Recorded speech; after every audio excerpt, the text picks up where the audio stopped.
USA और Israel के joint strike की बात तो हर कोई कर रहा है, लेकिन कुछ बातें हैं जो बहुत कम लोग जानते हैं। यूएसए को अगर डेमोक्रेसी की इतनी ही चिंता है तो सिर्फ ईरान के लिए ही क्यों है? नॉर्थ कोरिया जिसके पास क्लेम्ड न्यूक्लियर वेपन्स है उस पर अटैक क्यों नहीं कर पा रहा है? क्या एप्स्टीन फाइल से डोमेस्टिक एग्रेशन हटाने के लिए, डिस्ट्रैक्ट करने के लिए ये अटैक किया गया है? सबसे पहले तो ईरान के न्यूक्लियर प्रोग्राम में लीगल पोजीशन क्या है? ईरान एनपीटी का मेंबर है। एनपीटी के अंदर नॉन न्यूक्लियर कंट्रीज प्रॉमिस करती हैं कि वो न्यूक्लियर वेपन्स डेवलप नहीं करेंगी, लेकिन पीसफुल न्यूक्लियर एनर्जी जैसे इलेक्ट्रिसिटी और रिसर्च का लीगल राइट मिलता है। मॉनिटरिंग उसकी करती है इंटरनेशनल एटॉमिक एनर्जी एजेंसी। अब ईरान का ऑफिशियल स्टैंड तो यही रहा है कि वो न्यूक्लियर वेपन नहीं बना रहा है और एनरिचमेंट एनर्जी और रिसर्च के लिए कर रहा है।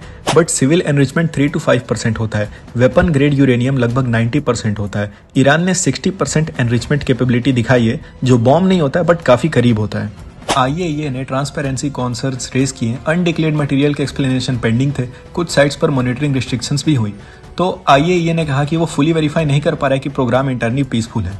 बट ध्यान रहे कि उन्होंने न्यूक्लियर वेपन का कंफर्मेशन नहीं दिया, बट कंप्लायंस पर कॉन्सर्न रिकॉर्ड किए।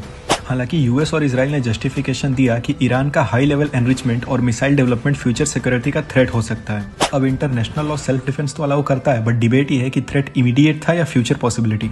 अब बात आती है कि नॉर्थ कोरिया पर मिलिट्री एक्शन क्यों नहीं हो रहा है।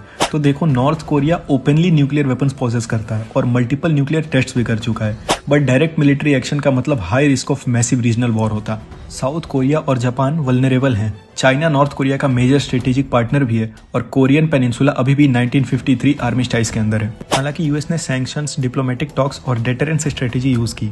अब बात करते हैं कि क्या ये सब कुछ एप्स्टीन फाइल से डिस्ट्रैक्ट करने के लिए किया जा रहा है। क्लेम तो यह है कि डोनाल्ड ट्रंप ने ईरान इशू को एस्केलेट करके Epstein files related documents release से पब्लिक अटेंशन डाइवर्ट कर दिया है।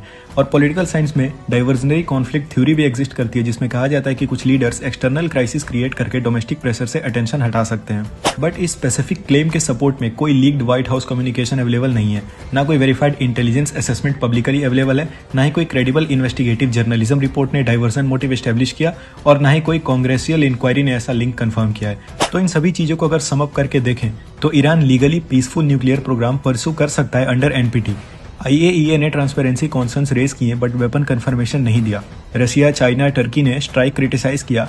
यूके, फ्रांस, जर्मनी ने एनरिचमेंट पर सीरियस कंसर्न दिखाया। नॉर्थ कोरिया केस डिफरेंट है क्योंकि वहां कंफर्म न्यूक्लियर डिटरेंस एग्जिस्ट करता है।